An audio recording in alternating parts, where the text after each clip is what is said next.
Hi, I'm Catherine Salazar. I'm a senior biology major with a minor in sociology and anthropology. This summer I interned in Bermuda at the Bermuda Institute of Ocean Sciences. I worked as a research intern under the mentorship of a highly esteemed marine science researcher. Hi, my name is Kyle Christensen and I'm an IB student studying industrial and systems engineering. This summer I went to Shanghai, China, which was an incredible experience. I got to work for a manufacturing company called Sortech Electronics. My name is Daniel Moncada. I'm a junior and I'm majoring in Business Information Systems, aka BIS, and I went to Kosovo, and that's former Yugoslavia, formerly part of Serbia, and it was a very interesting country. I worked at 3CIS JSC Telecommunications, and I was a project manager there. Alright, so I am Tamara Jones. This summer I went to Ghana, specifically Accra. We studied the slave castles and also Pan-Africanism, so we were studying pretty much the impact of slavery both on Americans and African Americans and also in Africa. Hi, my name is Brielle Gemberling. I am a junior in the Chemical Engineering Department. I'm also in the Integrated Business and Engineering Honors Program. This summer I spent 3 fantastic months in Singapore working for the 3M company, which you might know is the people who make command strips or post-it notes. I'm David Morrison.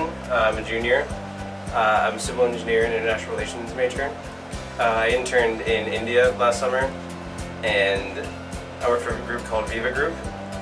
There I was a construction process analyst. Probably my greatest takeaway is just like a global professional competency that I feel like I can navigate other cultures in the business sense, and I wouldn't get that otherwise from domestic internship.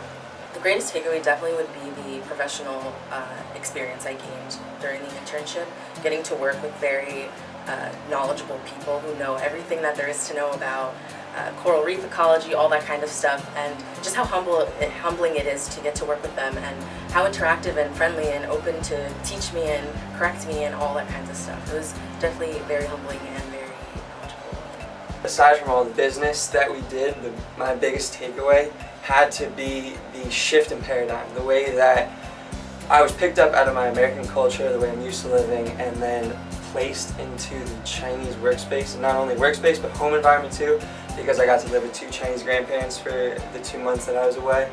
And so because of that I was forced to adapt and change and realize another culture before I could become an effective member of the work team.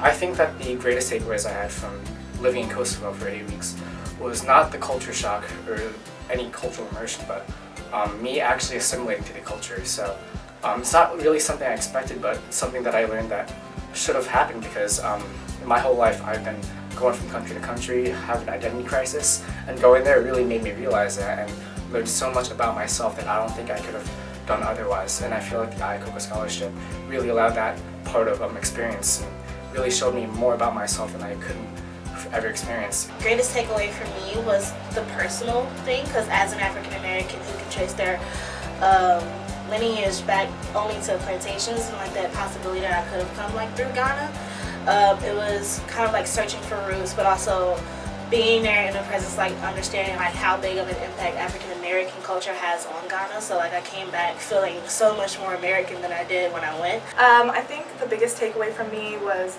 that I didn't know how much I didn't know until I went outside of the U.S. I became a lot more confident in myself over the summer. I realized that I could really work in the industry, and that the 3 years of schooling that I've had have gone a long way so far. I don't think you really get that technical application until you work for a company and realize that you do know what's going on and you can follow along in meetings and you really can connect with professionals and understand what they're doing.